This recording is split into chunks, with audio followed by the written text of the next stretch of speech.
బాబు miss అయిన ఆమె దగ్గరకు వెళ్తారు. జగదాత్రి అయితే ధైర్యం చెప్తుంది. నిన్ను బాబును కలిపే బాధ్యత అయితే నాది, నిన్ను బాబునైతే నేనే కలుపుతానని చెప్పేసి మాట ఇస్తుంది.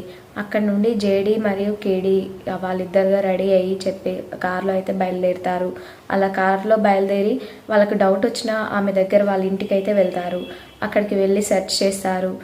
మీరెందుకు ఇక్కడికి వచ్చారు, అసలు ఎవరు మీరు అని చెప్పేసి ఆమె అడుగుతుంది. ఇంట్లోకి వెళ్ళిపోతారు వీళ్ళిద్దరు. అలా వెళ్తుండగానే ఆ ఇంట్లో ఆమెకి డౌట్ వచ్చి అడుగుతూ ఉంటుంది. ఏమీ లేదు, నిన్న మీరు కేజీ హాస్పిటల్కి వెళ్ళారు కదా, అక్కడ మీ మీద డౌట్ వచ్చింది నాకు, అందుకనే మీ ఇంటికి సెర్చ్ చేయడానికి వచ్చాను అని చెప్పేసి ఆమె అంటుంది. అలా అనగానే మా మీద డౌట్ ఎందుకు వచ్చింది, ఎందుకు ఆ డౌట్ ఎందుకు రావాలి అని చెప్పేసి ఆమె అడుగుతుంది. ఏమీ లేదు, నిన్న హాస్పిటల్లో మీరు కింద పడిపోతూ ఉండగా మీ చేతిలో ఉన్న బ్యాగును మాత్రం కింద వదిలేయలేదు, ఇంతకీ ఆ బ్యాగులో ఏముంది అని చెప్పేసి జేడీ అయితే అడుగుతుంది. అలా అడగగానే ఏమీ లేదు, నా చేతిలో ఏమీ లేదని చెప్పేసి తను తప్పించుకుంటూ ఉంటుంది.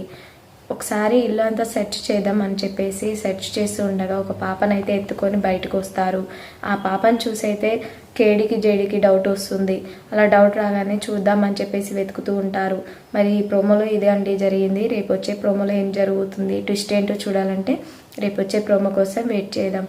ఈ వీడియో మీకు ఎలా అనిపించిందో కామెంట్ బాక్స్లో కామెంట్ చేయండి. అలాగే సబ్స్క్రైబ్ చేసుకోండి. Thank you for watching.